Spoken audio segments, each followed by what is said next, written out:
ప్రియమైన సహోదరి సహోదరుడా, ప్రభువైన యేసుక్రీస్తు వారి నామం పేరిట మీ అందరికీ శుభవందనాలు. మరి ఒక శ్రేష్టమైన దినమును ప్రభువు మనకు అనుగ్రహించినందుకై దేవునికి మహిమ కలుగునుగాక. ఈ ఉదయకాలము పరిశుద్ధ గ్రంథంలో నుంచి యోహాను రాసినటువంటి ప్రకటన గ్రంథము 2వ అధ్యాయము 4వ వచనాన్ని ధ్యానాంశంగా తీసుకుందాం. అయినను మొదట నీకుండిన ప్రేమను నీవు వదిలితివని నేను నీ మీద తప్పు ఒకటి మోపవలసి ఉన్నది.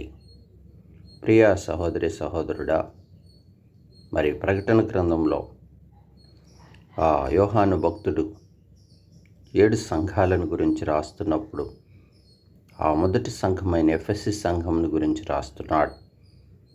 ఎఫెసీ సంఘము చాలా శ్రేష్టమైన సంఘం, క్రియలు కలిగినటువంటి సంఘం, మరి తన కష్టం మీద తాను నడిచేటువంటి సంఘం, సహనము కలిగినటువంటి సంఘం, మరి దుష్టత్వాన్ని సహించలేనటువంటి సంఘం, అపోస్తలులు కాకయే అపోస్తలమని చెప్పుకునేటువంటి నికోలాయత్తు బోధలను, అబద్ధికుల బోధను పరీక్షించి తెలుసుకుని దాన్ని అంగీకరించినటువంటి ఆత్మీయ సంఘం.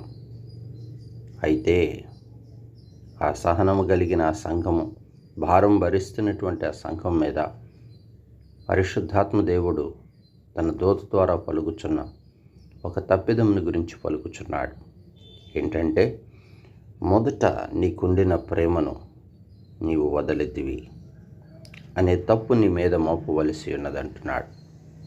అవును కదా ప్రియా సహోదరి సహోదరుడా, సంఘములో ఏకమై అంగములుగా ఉన్నటువంటి మన ఆధ్యాత్మిక జీవితంలో సంఘమైన మనము ఎప్పుడు కూడా రక్షించబడినప్పుడు మన ఆత్మీయ స్థితిలో మొదటిలో దేవుని ఇంటిలో మనం దైవభయం కలిగిన వారముగాను, వాక్యానుసారము కలిగిన వారుగాను, క్రియలు చేసేవారముగాను, కృతజ్ఞత కలిగిన వారముగాను, కీడు కార్యాలను విడిచిపెట్టి చెడ్డ కార్యములను వదిలిపెట్టి మేలైన కార్యాలు చేసి మంచి సాక్ష్యం కలిగిన వారముగాను, ప్రేమను చూపేవారముగాను మొదటి స్థితిలో మనం ఉండేవారు.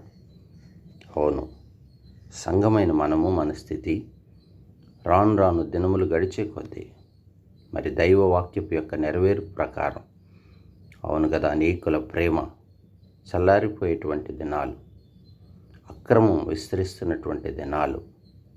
అవును, సంఘంతో హెచ్చరిస్తున్నాడు, మొదట నీకున్న ప్రేమను నీవు విడిచిపెట్టితివి. అయితే ఆ తప్పిదం ఒకటి నీ మీద మోపవలసి ఉన్నది. అంతేకాదు, నీవు ఆ స్థితి నుండి ఏ స్థితిలో పడిపోతూ అది జ్ఞాపకం చేసుకొని మారుమనసు పొంది ఆ మొదటి క్రియను చేస్తే, అట్లు చేసినట్లయితే నే గాని నీ యొద్ద నుంచి ఆ దీపస్తంభాన్ని తీసివేయలేను అంటున్నాడు. అవును ప్రియ సహోదరి సహోదరుడు, నీ ఆధ్యాత్మిక జీవితంలో సంఘములో ఉంటున్నటువంటి నీవు ఎలా ఉన్నావు? నీ మొదటి స్థితిలో ప్రేమ కలిగి చక్కగా ఆత్మీయతలో ఉన్నావు. ఈనాడు నీ స్థితి ఎలా ఉంది? ఆ మొదట ఉన్న ప్రేమను విడిచిపెట్టావా? అయితే సరిచేసుకో, ఆత్మీయంగా నీ స్థితిని చక్కబెట్టుకో, పడిపోయే నీ స్థితిని సరిచేసుకోమంటున్నాడు. మారుమనసు పొంది ఆ మొదటి క్రియలను చేయమంటున్నాడు. మారుమనసు పొందితేనే కానీ సరే, లేని ఎడల నీ యొద్ద నుండి ఆ దీపస్తంభాన్ని తీసివేస్తానంటున్నాడు.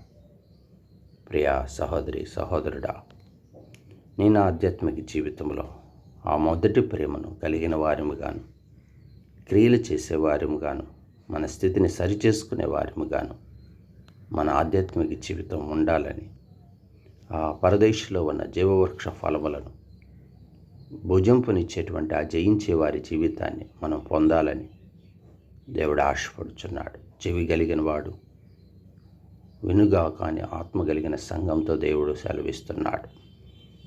ఈ ఆధ్యాత్మిక అనుభవం మనం కలిగి ఉందాం. ఆ మొదట ప్రేమను మరలా తిరిగి సంపాదించుకునే వారంగా మన ఆత్మీయ జీవితాన్ని కట్టుకుందాం.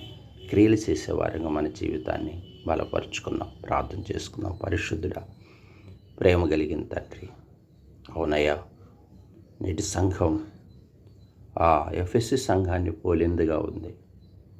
నిజంగా క్రియలు కలిగింది, కష్టము నెరిగింది, సహనము నెరిగింది. అపోస్తలుల బోధ కాకయే నికొలయితుల బోధను గుర్తించగలిగింది. కానీ ఆ సంఘం మొదటున్న ప్రేమను విడిచిపెట్టింది. అవును, ఆ పడిపోయిన స్థితి నుంచి మరలా తిరిగి కట్టుకోమని జ్ఞాపకం చేస్తున్నారు. అవును, అంత్యకాల దినాలు అపాయకరమైన దినాలు.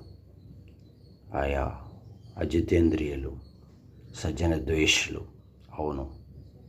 అవును తండ్రి, స్వార్థప్రియులు ఉన్నటువంటి కాలంలో మేము కూడా సంఘములో ఆ మొదటి ప్రేమను విడిచిపెట్టే వారంగాను, క్రియలను కోల్పోయే వారంగాను మా స్థితి ఉందని ఈ ఉదయకాలం మాతో మాట్లాడినందుకై స్తోత్రాలు.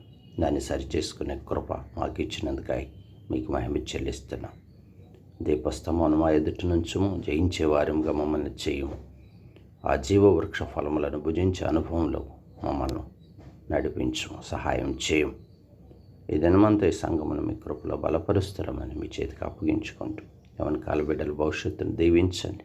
జాబ్స్ కొరకు ఎదురు చూస్తున్న బిడ్డలను సహాయం చేయము. అంతే అవివాహితుల విషయాలు, వివాహాల కొరకై సిద్ధపరచము. గొప్ప కార్యములు సంఘపక్షంలో జరిగించి ఉజ్జయింపు చేయమని, మీ నామానికే మహిమ తెచ్చుకోమని యేసునామమున ప్రార్థించి వేడుకుంటున్నాను తండ్రి, ఆమేన్.